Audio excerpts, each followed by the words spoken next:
And we were warned at the time that we received the document outlining this witness's testimony. We were warned that the credibility of this statement was not known. And yet people, my colleagues, went out and talked to the public about how this was credible and how it was damning and how it proved President Biden's, at the time, Vice President Biden's complicity in receiving bribes.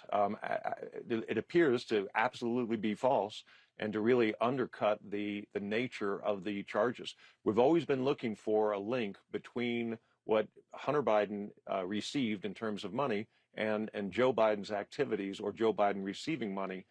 This clearly is not a credible link at this point. So James Comer and Jim Jordan, they knew that this was not corroborated information, yet they still went public with it, talked about it on television, used it to fuel these investigations regardless? That's what it appears. I certainly didn't have any evidence outside the statement itself that it was credible. And as a prosecutor for 25 years, Caitlin, I never went to the public until I could prove the reliability of a statement. And even then, the only public statement a prosecutor makes is the charging document. Let's see what the evidence is in this impeachment, if there is more evidence, before going forward.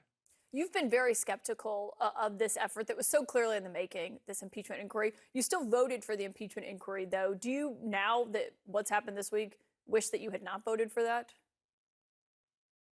No, a big difference between voting for an impeachment and an impeachment inquiry. The inquiry was really required because the White House declined to provide documents that were requested, subpoenaed, because they said that there was no formal impeachment inquiry voted on by the House.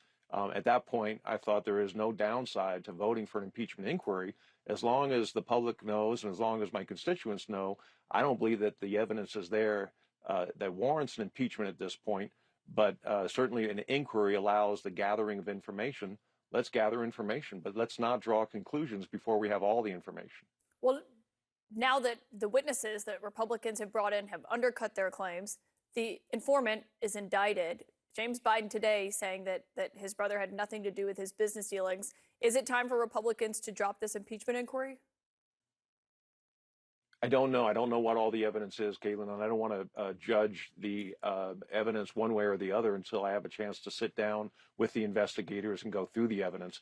But this certainly undermines a lot. If the impeachment inquiry was based on this witness, it undermines the credibility of this impeachment. I will say that it's suspicious that anybody would pay Hunter Biden as much money as they paid him without any expertise in the oil and gas industry, without any expertise in international banking. So those things are suspicious. But again, there's no link directly to Vice President Biden's activities. So then why is there an impeachment inquiry? Because, I mean, what evidence is it that you're waiting to see? Because what we've heard has all been basically undercut by this. I don't disagree with that, Caitlin. I think that what evidence I'm waiting to see in order to vote for an impeachment is that Joe Biden took actions based on payments that were made to Hunter Biden. I have not seen that yet, and I am still a no on an impeachment until I see that type of evidence. I guess my question is how do you continue an inquiry when the person that the inquiry was based on, which is this informant, that's the 1023 form that you're referencing, that they said they couldn't corroborate. We now know this person has been indicted for lying to the FBI. So how do you continue an investigation based on someone indicted for lying? Well, if there's other evidence besides this witness's testimony, there's other evidence that indicates, could be bank records, could be a different witness that indicates that there is a connection, I think the inquiry is warranted. Certainly Hunter Biden's activities bring the Biden family really integrity into question. I think it's fair to look at those things. I think the public has a right to know exactly what this vice president did. Right now, I don't see illegal activity from this vice president, but you know, the inquiry itself is fair. The federal government and other governments, state and local governments, examine people all the time and conclude they don't have enough evidence to go forward with charges, and that's a conclusion that the Republicans in the House are going to have to reach unless there is some direct evidence that Vice President Biden, I'm sorry, go ahead. You're on the House Judiciary Committee. Have you seen any evidence that justifies continuing it so far? This bit of investigation has been going on for a long Oh, time. It's not new. it's not new, but Caitlin, I distinguish between moving forward with an inquiry or an investigation and charging.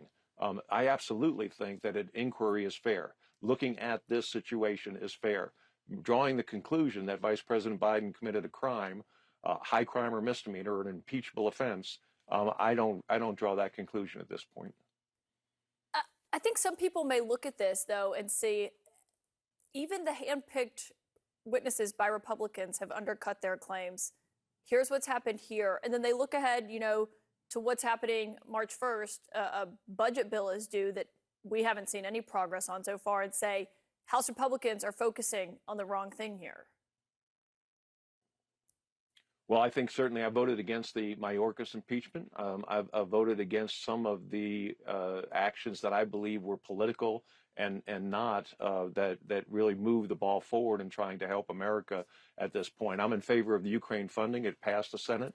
I'm hoping it comes to the House floor. Those are things that I think we need to work on, and certainly spending is one of those. Keeping the government open is one of those things, one of those priorities.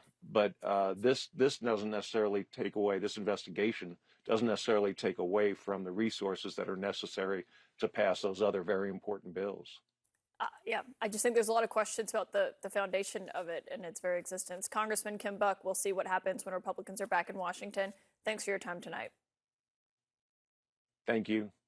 I want to talk more about this ex-FBI informant, though, the one that the special counsel is now saying should be still in jail as he awaits trial but has been released.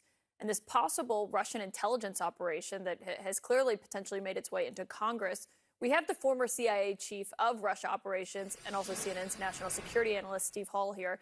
And it's great to have you, Steve. I think some people may look at this and wonder, how did this happen? How do you go from having someone who was considered a prized source at the FBI, who has now been turned into an indicted former informant? Yeah, there's a lot of questions, valid questions about that, Caitlin. I mean, it was interesting to hear that this guy has actually been, or actually was, a confidential informant for the FBI for 10 years. Having been in the human source business myself previously, not domestically, but overseas, human beings are sometimes difficult to get to the bottom of. But when you're talking about a reporting relationship, you would think that those types of things would be addressed and taken care of in the first months, or maybe a year into the relationship. And this is apparently a 10-year relationship. So I'm sure people will be looking at that to try to find out how it was that somebody who ends up being a liar actually is reporting and providing information for that long of a period. Yeah, he was talking to his FBI handler on a daily basis, we're told. And Evan Perez has been reporting on this, and he says that the FBI had been suspicious of some of Smirnov's information as far back as 2020. But despite that, our reporting is there's no indication that he was polygraphed. Wouldn't it be typical for that to happen, for the FBI to be able to assess their sources? You know, and I can't speak directly for FBI MO on this, but Hmm. the polygraph is a useful tool in some circumstances, not all circumstances, and you've got to be really careful with it because it's a very inexact type of device. But that said, there's a whole bunch of other types of testing, corroborating from other sources. There's all sorts of things that can be done in the background to try to find out more about who these sources are. Of course, if the source is actually acting on behalf of the Russian intelligence services or any state intelligence service worth their salt, it makes it a lot harder for people who are trying to find out where the lies are, because you got professionals running this guy on the other side, which I think is probably what was happening in this case. So you believe he was basically a double agent? I believe the Russian intelligence services got a hold of this guy, either or sent him in, cold, and had him make contact with the FBI that way. But Hmm. this has all the hallmarks of a Russia disinformation operation. They're very good at this kind of thing, and that again makes it a lot harder for those looking for that type of operation to find the deception immediately, at least. Well, and given the history, recent history at least, of sources who were once prized and then became, notorious and investigated, people like Christopher Steele, who I should note wasn't Mhm. charged. If the FBI knew they couldn't corroborate his claims, why did it take until last summer to try to start unraveling them? and to tell Congress, well, to tell the public, but also to tell Congress, given clearly these members, some of them had a propensity for pushing this stuff, even though they had been told, hey, this isn't corroborated information, but they're the ones who've been out there repeating it into oblivion, basically. Yeah, I think we're describing here, Caitlin, the sort of that line between the professional, the collection of information and intelligence and law enforcement type of activities, and then transitioning into the political handling of that information. I mean, sure, as we've been talking about, it's incumbent upon any organization that's running human sources to try to get to the bottom and find out the level of their veracity, and then report that information to the government, to the U.S. government, with the appropriate caveats, if that's appropriate. You can report something and say, we're not sure that this guy is telling the truth, or there's these other issues. That's perfectly acceptable. But then when politicians get a hold of this stuff and say, well, to me, that's exactly what I want to hear, then it becomes a political question. It's no longer a law enforcement or intelligence question.